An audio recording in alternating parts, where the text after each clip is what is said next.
Hello guys, good morning. Ayan guys, kung mapapansin nyo po is medyo madilim pa po ang ating kapaligiran. It's 4:30 AM pa yan ng umaga guys. Maaga nga tayo ngayon nagbukas guys kasi pupunta po kami ngayon ng Divisoria at kailangan namin agahan magbukas at kailangan ma-display po lahat ng mga paninda namin sa labas kasi ang magbabantay lang po ng aming tindahan is yung mother-in-law ko lang at yung aking pamangkin. So, kailangan talaga mailabas na yan guys bago kami makaalis. Ayan, inilawan ng aming munting tindahan at ayan, madilim-dilim pa nga talaga sa labas guys. At ito naman yung aming makulit na aso. Ayan, hello Maxi.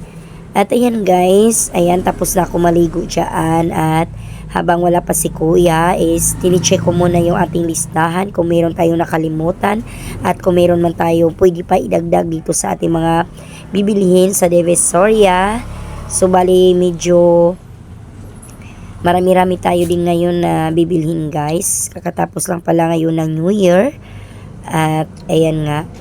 Ayan, tapos na manatapos ng aking asawa at nalabas na yan lahat ng aming mga paninda. Bali ganito po yan guys, ganito po siya.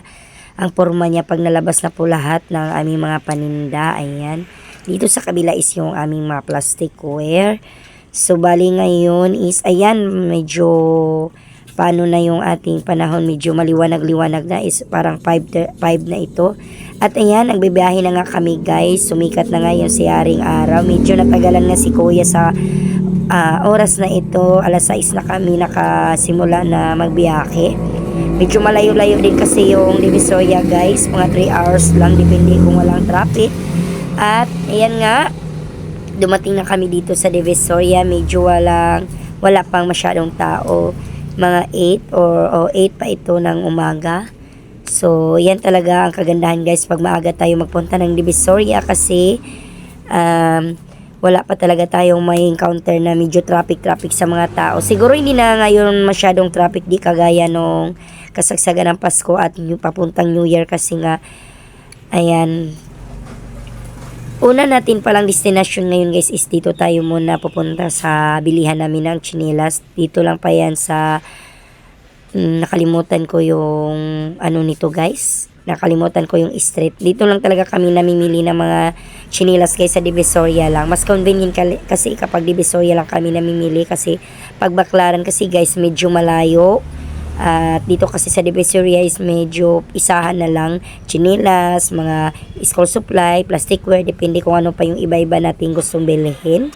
At ayan nga guys, past 12 na nga, magwa 1 PM na nga iyan at kakatapos lang namin mamili is kumain na kami ng aming tanghalian. Medyo late na nga talaga yan guys kasi ganito talaga kami pag namili.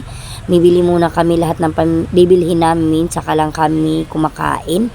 Ayan, yung aking asawa. At ayan, pababa na kami guys kasi nagmamadali na din kami para makauwi na kami kasi baka maabutan na din kami ng traffic sa daan. At ayan nga, yung makikita nyo po yan sa likod ko. Ayan po yung mga pinamili ko. Iba't iba po yan guys. Ayan.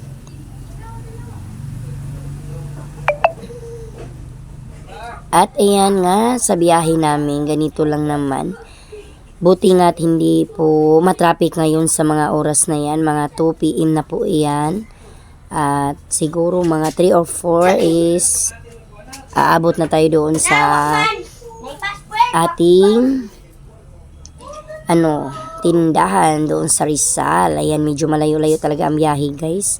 Smooth lang naman yung biyahe natin, hindi man naman matraffic. Ayan.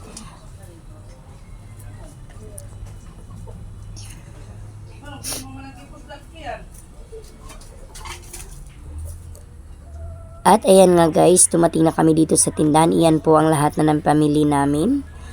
Ayan. Iba't ibang tindahan pala to guys, hindi lang isang tindahan yung pinupuntahan namin sa mga pinamili namin ito. Ito po yung tsinelas, ayan, medyo sa isang sako at isang sako malaki, excuse me, at isang malaki na blue na plastic. At dito naman sa labas meron tayong ayan, yung alkansya kasi paubos na talaga yung alkansya natin noong nakaraang nagdaang Pasko at New Year. Meron din tayong baboy na ngayon ang aking asawa. Ayan, yung aking asawa at aking anak. Ayan, o diba? Nagdi-display na yan guys kasi nag-ano din tayo para mabentahan. Asa baboy? Dili nang biunta.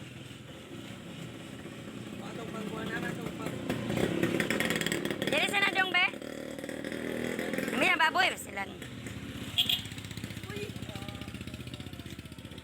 Pinang baboy. Diyan na.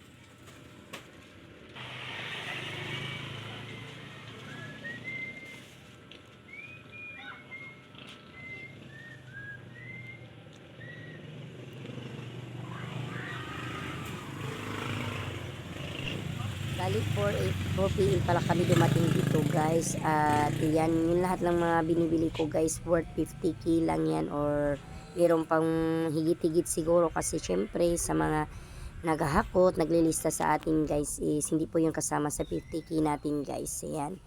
Mahilig talaga tayo magbigay ng tip sa ating mga ano guys. At ayan guys, yan ang laman ng isang plastic ko. Yan, inano ko na guys. Nagyan ko na din siya ng price. At maya is i-display na naman natin para bukas is iba na naman yung gagawin natin para matapos na naman ito, 'di ba? Makikita nyo guys, ulit-ulit ko sinabi, iba't iba pong tindahan yung binibilhan namin. Ayan, meron din akong school supply dyan guys. Kasi dun sa binilhan namin, meron din pang school supply, mga laruan. Basta iba-iba na po. Ayan nga guys, at pagkatapos nating lagyan ng mga presyo yan is i-display na natin yan guys para hindi wala nang magkalat yan.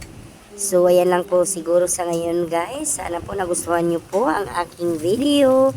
Huwag nyo pong kalimutan mag-like and share and subscribe na din po ng aking YouTube channel. Hanggang sa muli po, ito uli si Mars, ang inyong tendera.